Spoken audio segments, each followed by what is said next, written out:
Hello and welcome to today's episode of Fashion Bites. Today is very special because I'm in New York City with Bob, my photographer, and I'm talking to some people who are very distinct in their styles.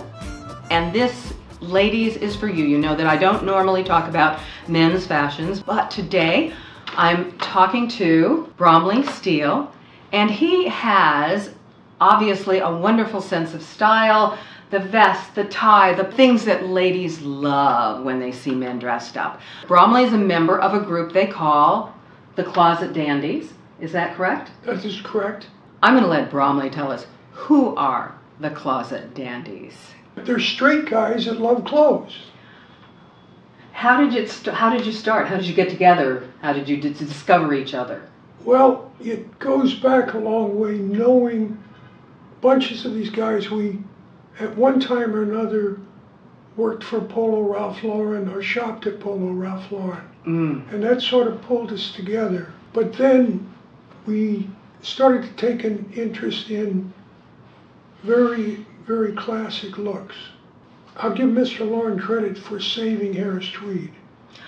Ah, okay. So it's Ralph Lauren and not the English, I suppose, that saved Harris Tweed. Yes.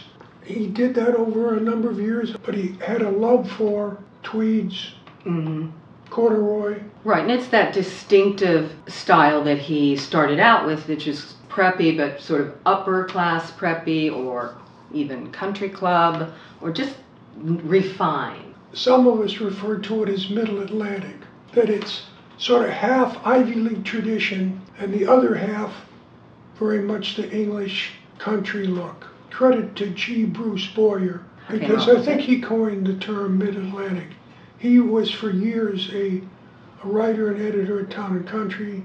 He's written several books, all of which I can highly recommend. If someone wants to have a grasp of what the classic look is from top to bottom. Maybe I'll have my husband receive a copy for Christmas of one of those books. I think he'd like that. I'll read it to him at night before we go to sleep. So, what does it mean to be a dandy? I mean, obviously you're wearing a Harris Tweed, vest, pocket scarf. I think that there's an over-the-top, very flamboyant types of dandiness. Right. But you can be a dandy and wear what I consider regular clothes. But it's sort of attention to detail, how you put it together. The fact that it's not black all the time.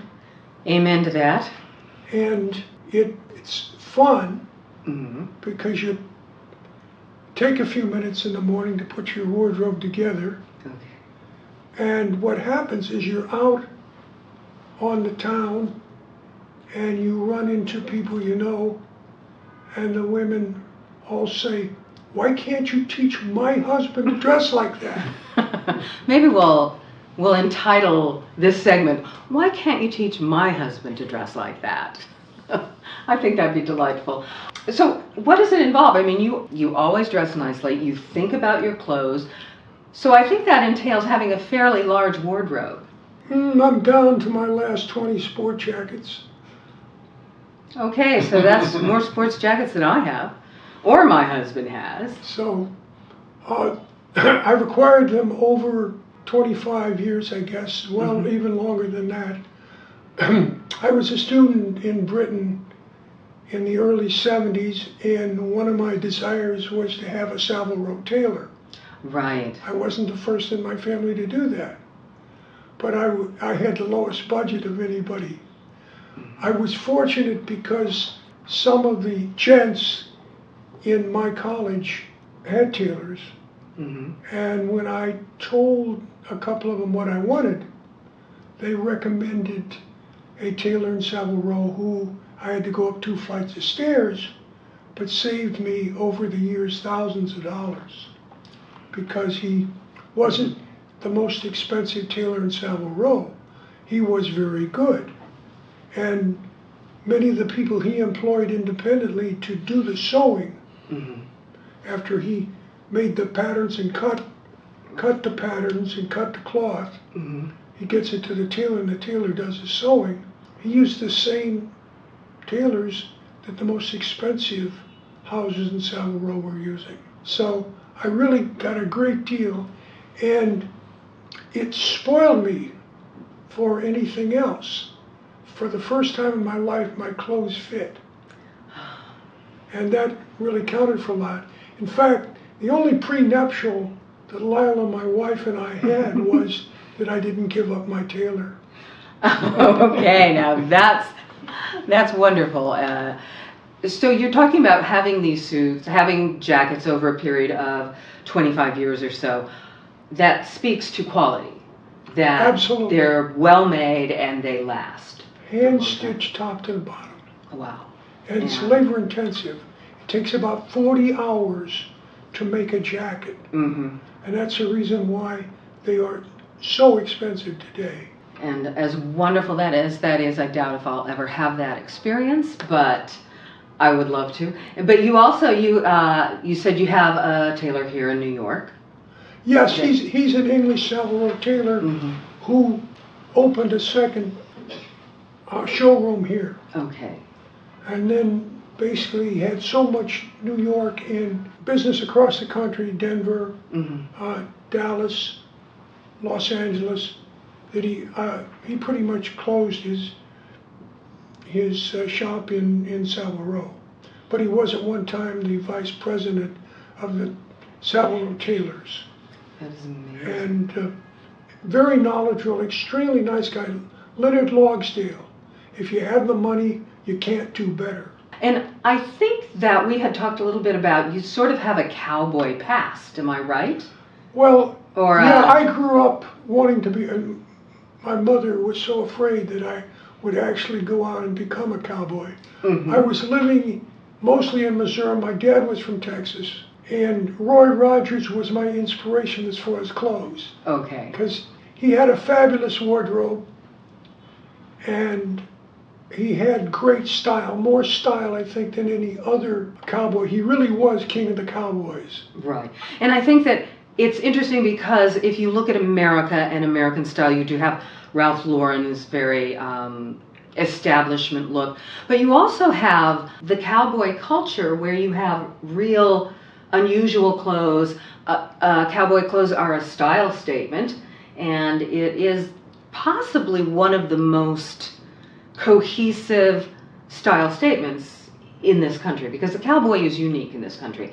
And I think that maybe your love of the cowboy culture translates to your love of the dandy look, because I think there's a thread there. Well, that may be true. And coming full circle around to Ralph Lauren, Right. a whole piece of him is cowboy. That's true. He may have grown up in the Bronx, but he loves cowboy stuff. And he owns a big ranch out there in western Colorado. I do think that there is this interesting thing of style with cowboys, style with the Western look that is so distinctly American, whereas we pull from the preppy and the English to get the tailored, beautiful clothes that we see. And how difficult is it to keep up your lifestyle? You need your buy-in from your wife, right? That's part of the deal. Well, it's not difficult, it's just expensive. Expensive. Yes, I can imagine. But I think it's marvelous. And do you meet with the dandies? We do. In fact, last week we had a get-together at John Hyatt Clothier's in Summit, New Jersey. And you could tell the dandies from the other people shopping, because the dandies were all running around and throwing 3 ties on top of the jacket and throwing 3 shirts into the jacket and saying, "Bromley, come over here and take a look at this. What do you think?" And I said, "That's interesting." Okay, and so this is for the ladies. What we all really want to know is, how much closet space do you have? And how many shoes compared to your wife's shoe collection? Well, if you count my 10 pairs of handmade cowboy boots, I've got 50 pairs of shoes. The rest are all English-made and bench-made shoes. Wow. So, Yeah. And as I pointed out in my book, Death on Heels, cowboy boots don't come cheap, especially if you have them special made, special ordered. Cowboy boots are a big part of the plot. The cowboy boots, the stitching, the distinctiveness, very much part of the culture of Colorado and the West, and a part of the culture that you enjoy. and I still have a registered Texas brand. Oh, you do? Yes, it's a reverse B and an S worked into it. Crazy BS. Now, did you come up with that yourself? I did. For today, I'm here with Bromley Steele. Thank you, Bromley. And in a moment, I'm going to be talking to your wife, Lila. So we'll talk a little bit about what it's like to be married to a dandy. Thank you very much. Well, you're quite welcome. Thank you. This is the first of several videos we recently shot in New York City. So come back next week and see what we have in store. And if you like these videos, please click on the red subscriber button below. If you want to know more about me or my books, please check my website at ellenbyerrum.com. I am also on Facebook, Twitter, and LinkedIn. And I'll see you next time. Bye.